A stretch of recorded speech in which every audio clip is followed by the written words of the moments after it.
College, once seen as an unalloyed good by a majority of Americans, has increasingly come under scrutiny for a number of reasons.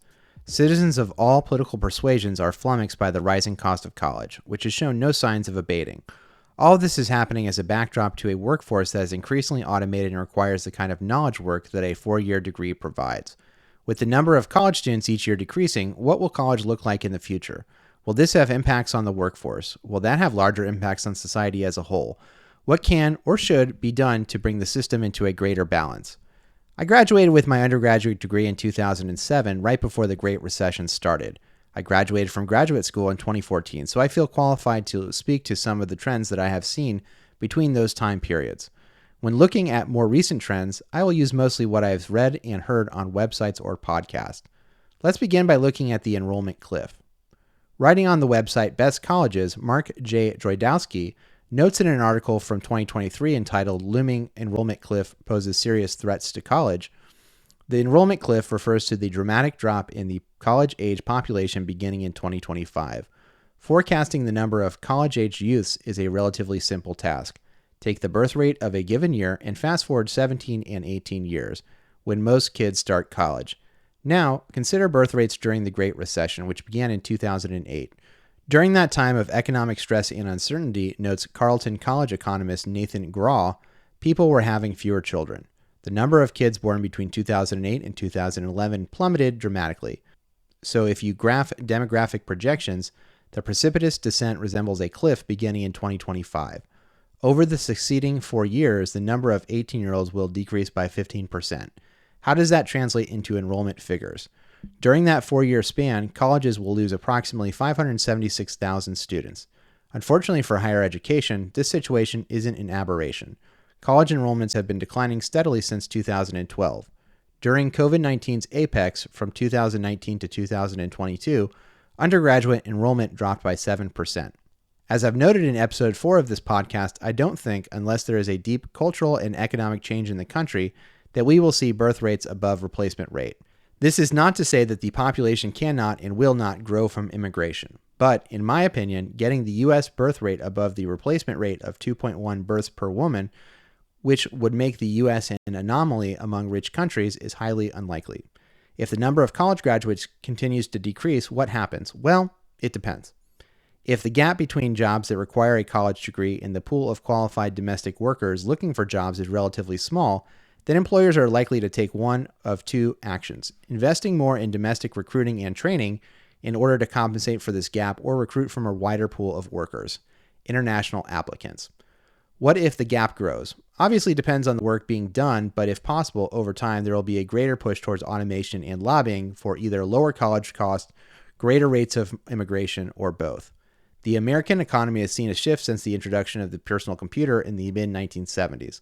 Along with automation and globalization, the PC has helped move the U.S. away from a manufacturing-based economy to one centered around services. Some may ask the perhaps obvious question: even if birth rates decline, couldn't we simply have a larger portion of the population graduate from college, taking us from the 40% of folks with a college education to something approaching 60% to offset the smaller pool of workers? That may be tougher than it sounds. From a Newsweek article from earlier this year, Why So Many Young Men Are Abandoning College Degrees, only 39% of young men who completed high school are enrolled in college, down from 47% in 2011. A lot of men don't see the point of a degree where it's so expensive, and they feel a lot of nihilism about their job prospects post-college. Athena Khan, the CEO of career and technical training platform Dreambound, men might be more likely to feel a bachelor's degree is not necessary for career success. A Pew Research study from 2021 found the labor shortages of the past few years have hit the trades harder than other industries. Crapshoots told Newsweek. High school grads, particularly men who are attracted to the trades, are finding they can earn good salaries with racking up tens of thousands in college debt. Before we go forward, a word from our sponsor.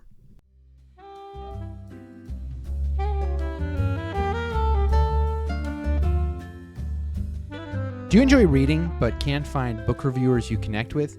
Do you find booktubers more concerned with showing off their book hauls than reading to be as useful as solar-powered flashlights? You may enjoy another book review. It's a spoiler-free book review channel where I review everything from contemporary literature to classics, genre fiction such as sci-fi, fantasy, and horror, as well as a large dose of nonfiction. If you loved reading as a kid but fell out of the habit and are looking to jump back in, or if you never left in the first place, you'll find something to enjoy. That's Another Book Review on youtube.com.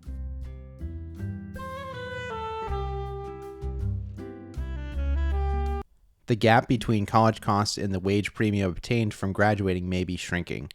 Per a 2023 article from the Federal Reserve Bank of San Francisco entitled Falling College Wage Premiums by Race and Ethnicity, the wage premium rose substantially during the 3 decades starting in the 1980s, but flattened out during the decade following the Great Recession of 2007 to 2009. With data for the 3 years since the COVID-19 pandemic began in 2020 included, the college wage premium has declined slightly from a peak of about 79% in the mid-2010s to about 75% in 2022. This drop of 4 percentage points may seem small, but it is meaningful by comparison with the gain of about 10 percentage points in the years between 2000 and the mid-2010s. Why did the college wage premium plateau and begin to decline? The change could reflect rising wages for high school graduates, falling wages for workers with a college degree, or a combination of the two. Both the latter half of the recovery from 2007 to 2009 recession and the labor market rebound after the 2020 pandemic recession were characterized by historically tight labor markets. Moreover, research indicates that tight labor markets during these two periods strengthened employment and earnings outcomes for lower wage and economically disadvantaged workers, such as certain racial/ethnic groups and those with only a high school education, compared with more advantaged groups such as college graduates. Together, these observations suggest that rising relative wages of high school graduates may help explain the reductions in the college wage gap. The rising cost of college has been a political football for years, with multiple theories trotted out to try to explain why the costs have risen at nearly double the rate of inflation over the last 40 years. I won't go into detail here as to what these multiple theories are. I've left a link in the show notes to an excellent article from The Hill entitled Healthcare and Higher Education: Key Drivers of Long-Term Inflation. If you'd like to learn more, instead, let's look at what the impact is and what are some possible practical solutions to align more closely the skills needed in the economy of the 21st century and a workforce trained in those skills. To do this, we have to ask a difficult question. How many jobs truly need skills gained from graduating from a 4-year university? In his book, The Case Against Education, Professor Bryan Caplan describes a college diploma as an example of statistical discrimination, meaning that a degree is a true, on-average stereotype that saves employers time and money when looking at whom to hire.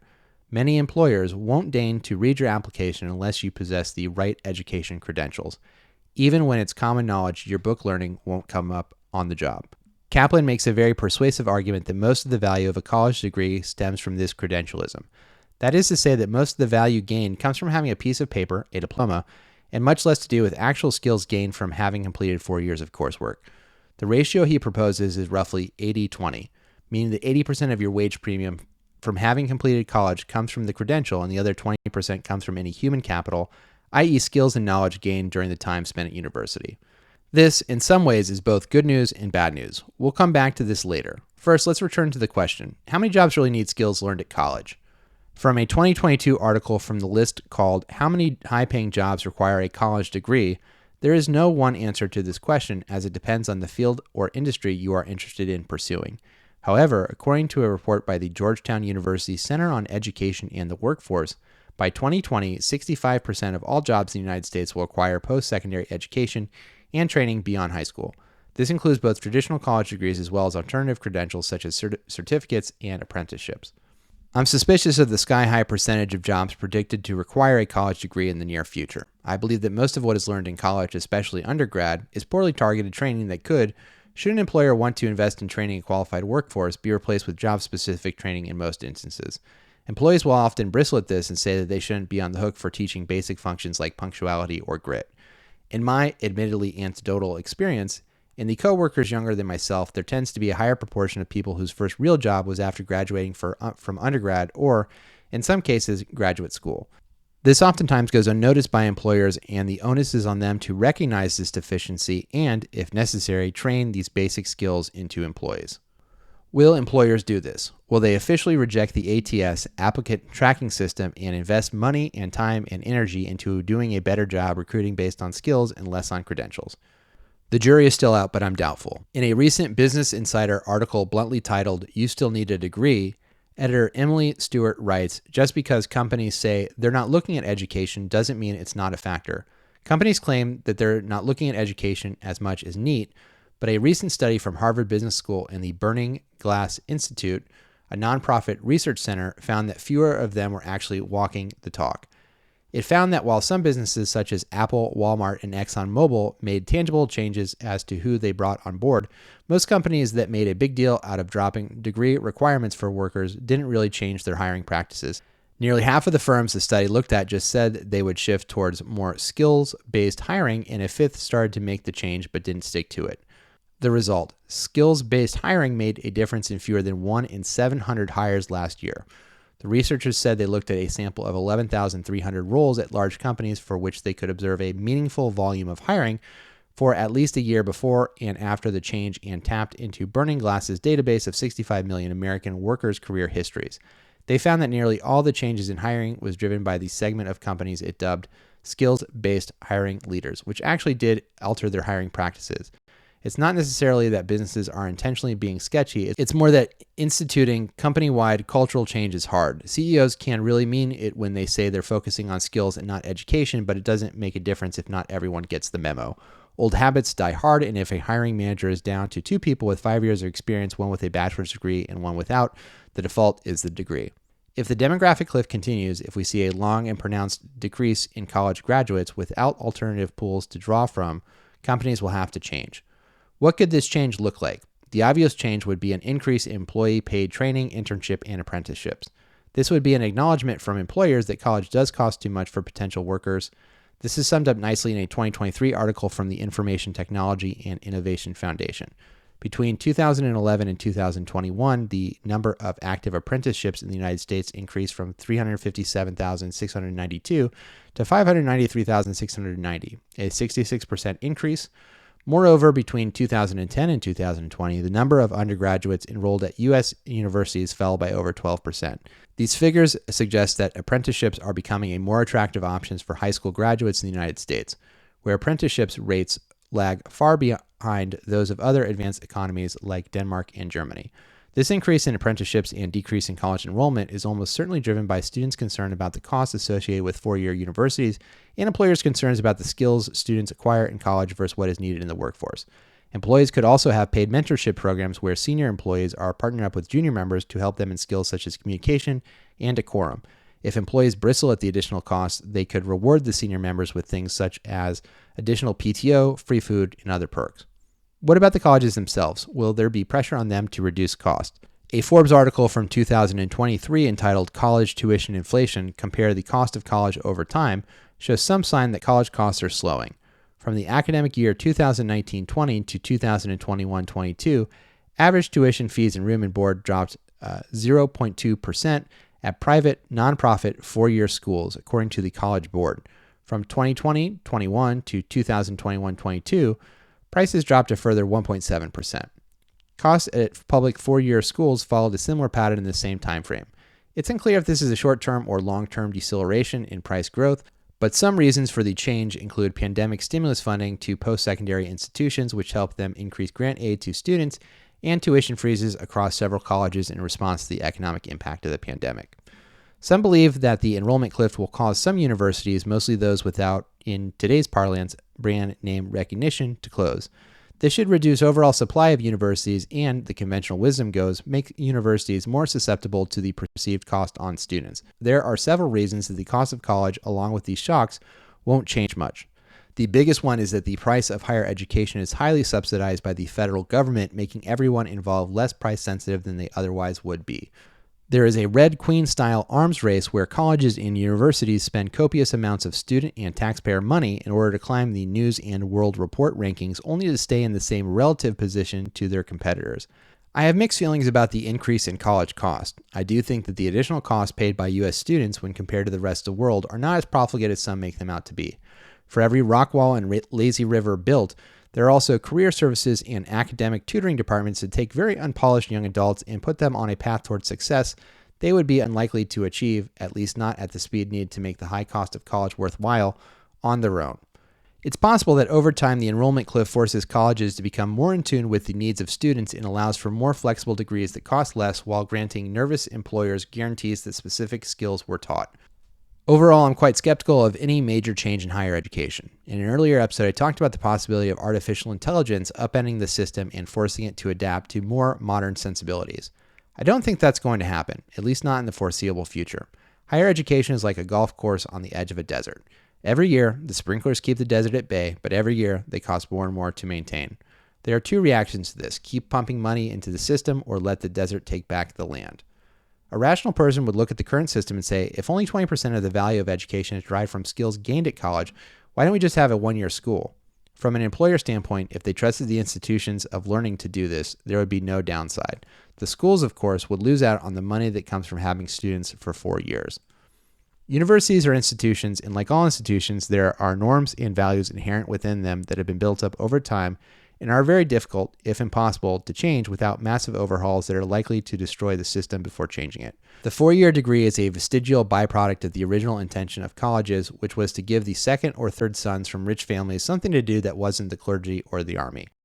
In the same way that the K-12 system is built around an agrarian calendar that few of us use for its original purpose, the idea of going away to learn knowledge that is largely useless is a byproduct of a bygone era.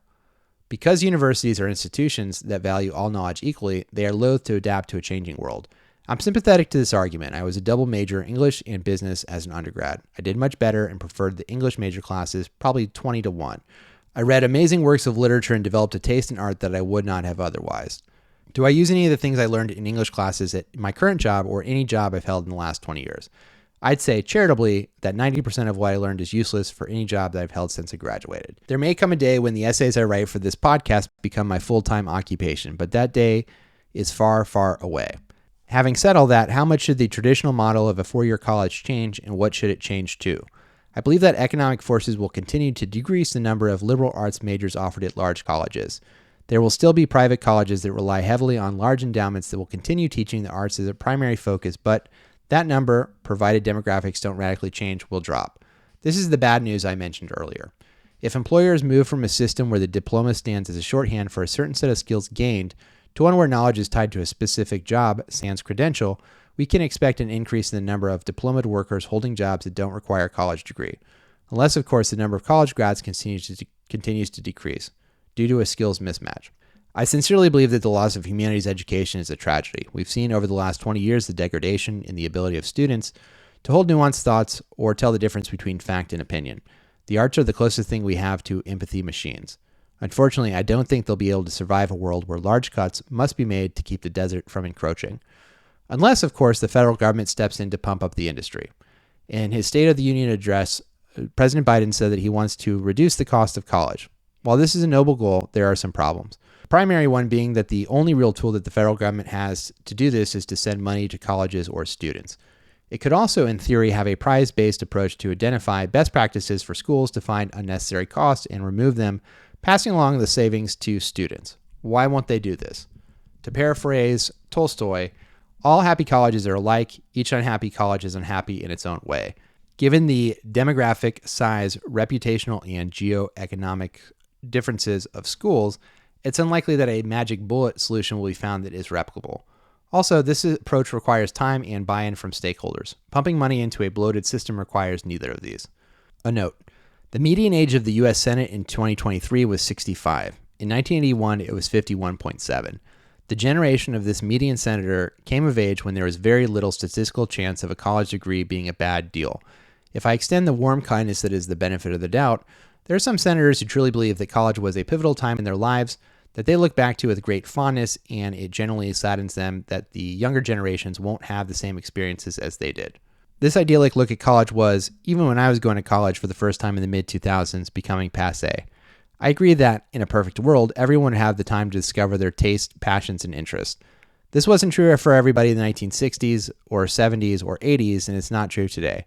College is just much, much more expensive than it was then. What would making college more affordable, given the federal approach, do? P.S. I'm withdrawing the benefit of the doubt now. The biggest would be what I mentioned earlier.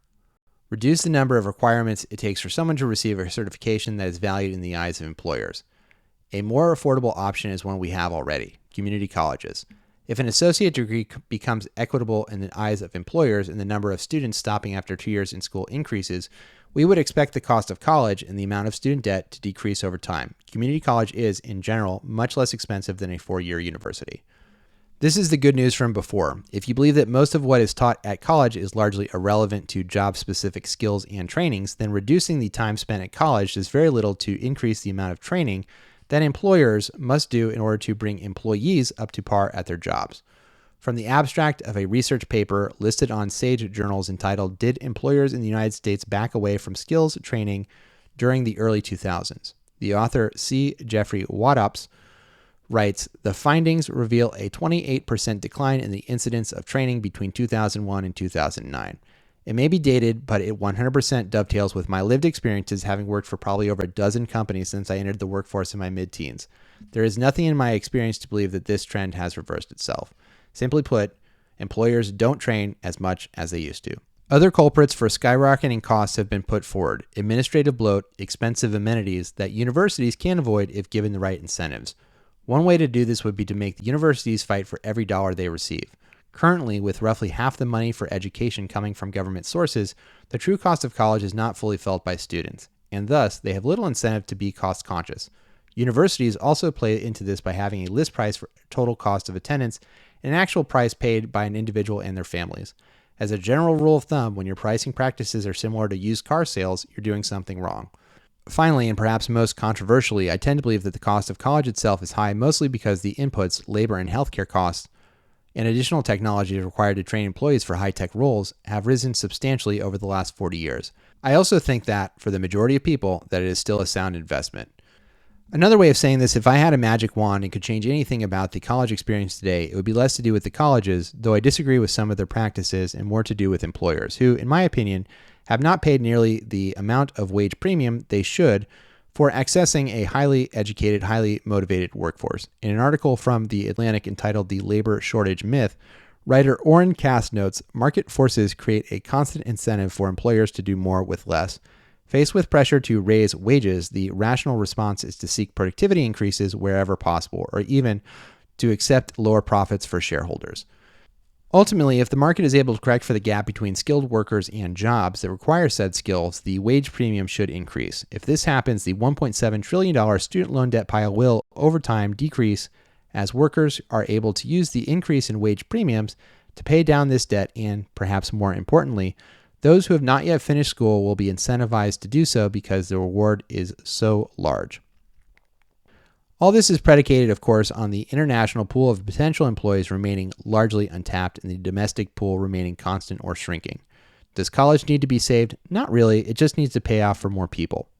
Thank you for listening to this episode of Elegant Ramblings. If you've enjoyed what you've heard, please consider liking and subscribing to the channel on iTunes or YouTube. You'll be able to find show notes there. We'll be back in a couple weeks. Hope you enjoyed. Bye for now.